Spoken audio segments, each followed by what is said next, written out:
गुरु प्यारी साध संगत जी, वाहेगुरु जी का खालसा, वाहेगुरु जी की फतेह। आज की इस पवन कथा में सुनेंगे गुरु महाराज की महान सोच, दया और दूरदृष्टि का अद्भुत प्रसंग। इस कथा में बताया गया है कि कैसे गुरु साहिब जी ने बिगड़े हुए मसंदों को सजा दी और सिखों को विद्वान बनाने के लिए उन्होंने बनारस भेजकर संस्कृत विद्या सिखाई।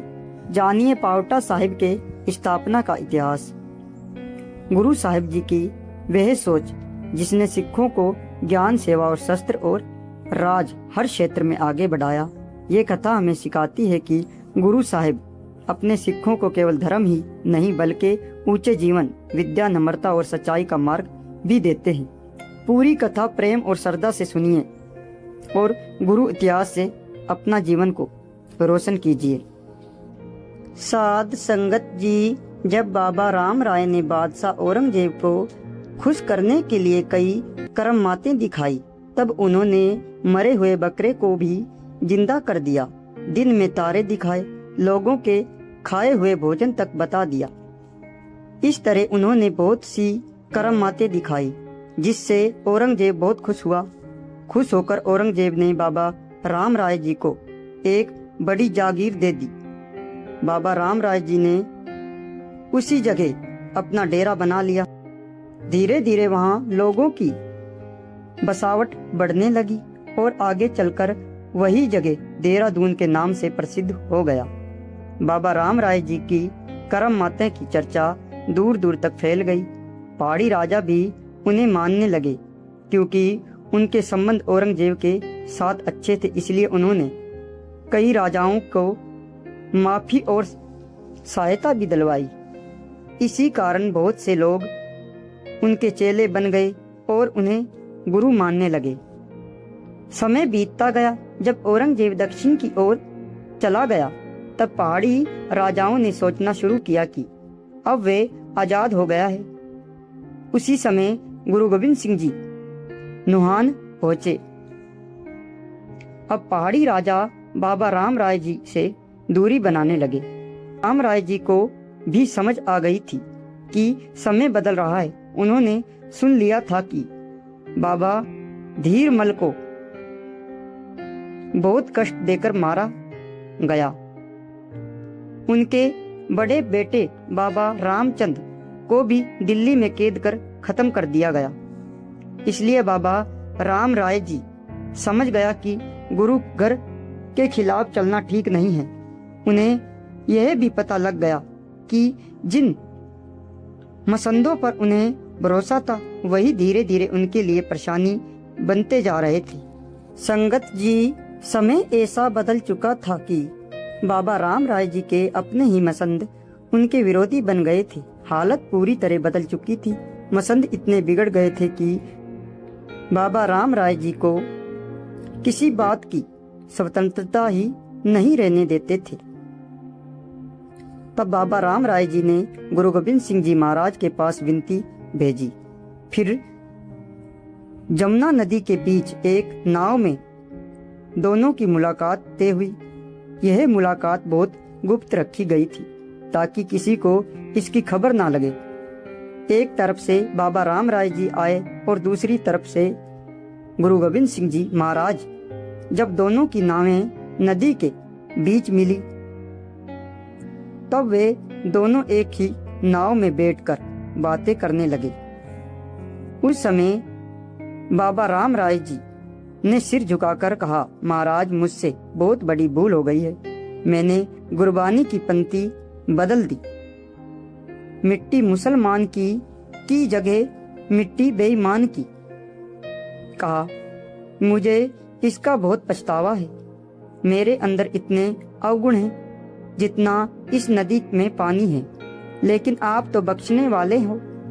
फिर उन्होंने अपने मसंदों के अत्याचार भी बताए। उन्होंने हाथ जोड़कर विनती की, अगर मेरे साथ कोई अनहोनी हो जाए तो मेरे परिवार और मेरी पत्नी की रक्षा जरूर करना। कहा जाता है कि अगले साल भादो महीने की रविवार वाले दिन बाबा राम राय जी ने समाधि लगाई। कुछ इतिहासकार यह भी मानते हैं कि मसंदों ने उन्हें रजाई में दबाकर मार दिया और फिर आग लगा दी। कई इतिहासकार के अनुसार बाबा राम राय जी समाधि लगाते समय सूक्ष्म अवस्था में चले जाते थे। उनकी पत्नी माता पंजाब कौर बार बार कहती रही कि वह जीवित है और वापस शरीर में आ जाएगा, लेकिन मसंदों ने उनकी एक ना सुनी और उन्हें जिंदा ही जला दिया। जब उनकी आत्मा वापस आई तब तक उनका शरीर अग्नि को समर्पित हो गया था। इस प्रकार मसंदों ने बहुत बड़ा अत्याचार किया। इसी कारण बाबा राम राय जी पहले ही गुरु महाराज से विनती कर चुका था कि अगर उनके साथ कुछ हो जाए तो उनके परिवार की रक्षा की जाए।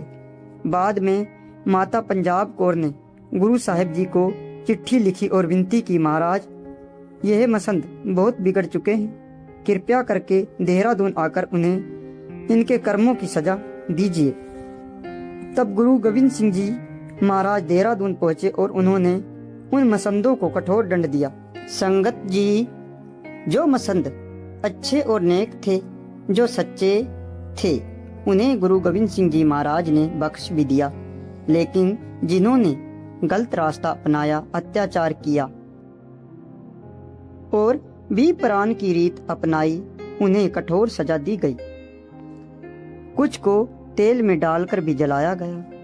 इससे साफ पता चलता है कि बाबा राम राय जी को पहले से एहसास हो चुका था कि उनके साथ क्या होने वाला है, इसलिए वे गुरु महाराज की सहायता लेने आए थे।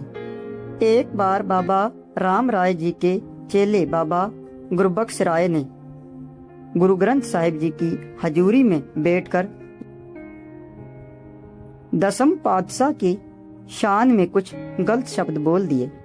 उस समय भाई मनी सिंह जी वहां मौजूद थे। वे बाबा राम राय जी की बरसी पर 50 सिखों के साथ आए हुए थे। भाई मनी सिंह जी तुरंत आगे बढ़े और उस व्यक्ति को पकड़कर तख्त से नीचे उतार दिया। इस घटना से यह समझ आता है कि बाबा राम राय जी के पास भले करमातें बहुत थी, लेकिन उनके मसंद इतने बिगड़ चुके थे कि उनका प्रभाव खत्म हो चुका था। हालत ऐसी हो गई थी कि वे अपने ही मसंदों के बीच कैदी बनकर रह रहा था। जमुना किनारे एक और घटना हुई जो गुरु और सिखों के प्रेम की मिसाल बन गई। गुरु हर राय जी का हुक्म था कि कोई सिख बाबा राम राय जी के आगे माथा नहीं टेके।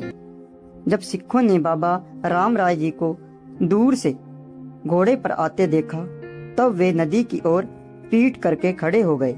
ऐसा करने से उनकी पीठ गुरु गोविंद सिंह जी की दिशा में भी हो गई, लेकिन उन्होंने गुरु के हुक्म को सबसे ऊपर रखा।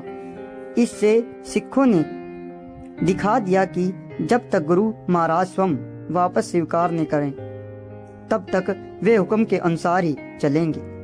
बाद में गुरु गोविंद सिंह जी महाराज ने कृपा भी की और बाबा राम राय जी की पत्नी की सहायता भी की। जब गुरु महाराज देहरादून आए तब उन्होंने बिगड़े हुए मसंदों को सदा दी। उसके बाद गुरु जी पटना साहिब पहुंचे। वहां पुराने ग्रंथों का अनुवाद करवाते समय गुरु जी ने महसूस किया कि संस्कृत भाषा कुछ ब्राह्मणों तक ही सीमित होकर रह गई है।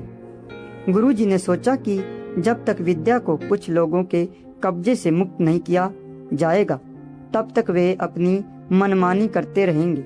उस समय पटना साहिब में चर्चा हुई कि सिखों को भी संस्कृत सीखनी चाहिए। वहां एक प्रसिद्ध पंडित रघुनाथ था।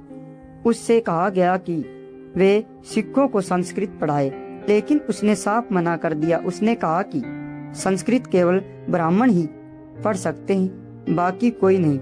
यह सुनकर गुरु महाराज जी ने एक योजना बनाई। उन्हें पता था कि औरंगजेब के आदेशों के कारण बनारस की पाठशालाएं बंद हो चुकी हैं और बहुत सी विद्वान दुखी होकर अपने घरों में बैठे हैं। उनकी रोजी रोटी का भी कोई सहारा नहीं बचा था। तब गुरुजी ने कुछ चुने हुए सिखों को तैयार किया और उन्हें बनारस भेजना का फैसला किया।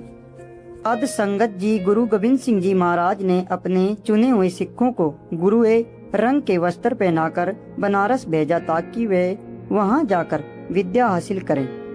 जब वे सिख विद्या पढ़कर वापस लौटे तब तक खालसा पंथ की स्थापना हो चुकी थी। उन्होंने अमृत छकाया, सफेद वस्त्र धारण किए और आगे चलकर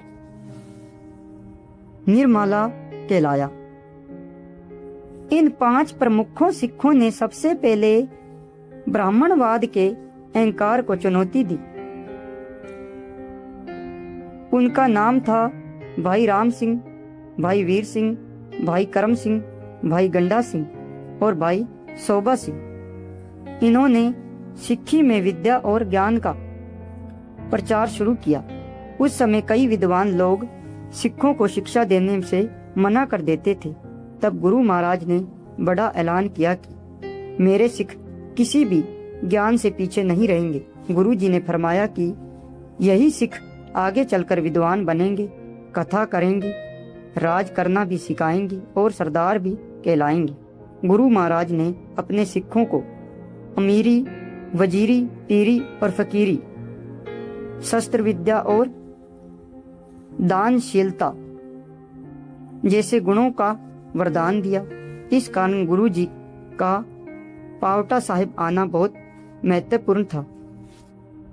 उस समय नाहन इलाके का पुराना नाम सिरमौर था। वहां के राजाओं के आपस में झगड़े चलते रहते थे। मेहदी नाहन का राजा बार बार गुरु महाराज से अरदास करता था, इसलिए गुरु जी स्वयं वहां पहुंचे। गुरु जी ने पावटा साहब को इसलिए चुना क्योंकि वहां बहती हुई जमुना नदी का सुंदर दृश्य था। ऊंचे किनारे, हरियाली, पहाड़ों की श्रृंखलाएं और शांत वातावरण उस स्थान को बहुत ही सुंदर बनाते थे। जब गुरु जी वहां आकर बसे तब कुछ मकान बनवाए गए और बाद में एक किले का निर्माण करवाया गया। कहा जाता है कि केवल 12 दिनों में किला तैयार हो गया। कई विद्वान यह भी कहते हैं कि पावटा नाम इसलिए पड़ा क्योंकि गुरु महाराज ने वहां अपने पांव टिकाए थे।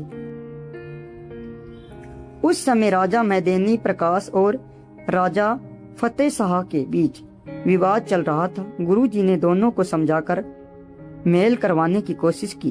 पहले तो फतेह शाह मान गया, लेकिन बाद में भीमचंद के बहकावे में आकर वह बदल गया। पावटा साहिब में गुरु महाराज ने कवियों, लेखकों और विद्वानों को भी बुलाया। उन्होंने पुराने ग्रंथों और कथाओं का सरल भाषा में अनुवाद करवाना शुरू किया ताकि आम लोग भी ज्ञान प्राप्त कर सके।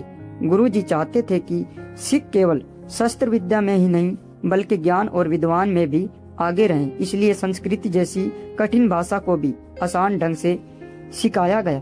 कहा जाता है कि वहां बहने वाली जमुना नदी का शोर कवियों को परेशान करता था। तब गुरु महाराज ने कृपया करके नदी के प्रवाह को भी शांत कर दिया। ये पूरी कथा हमें सिखाती है कि गुरु साहिब जी ने अपने सिखों को हर क्षेत्र में आगे बढ़ाया, चाहे वे ज्ञान हो, राज हो, सेवा हो या आध्यात्मिक ज्ञान। गुरु जी ने बड़े बड़े राजाओं, अहंकारियों और पंडितों का घमंड तोड़ा और सिखों को विद्वान, निडर और ऊंचे जीवन वाला बनाया। गुरु महाराज ने बाबा राम राय जी के पुराने दोषों को भी माफ कर दिया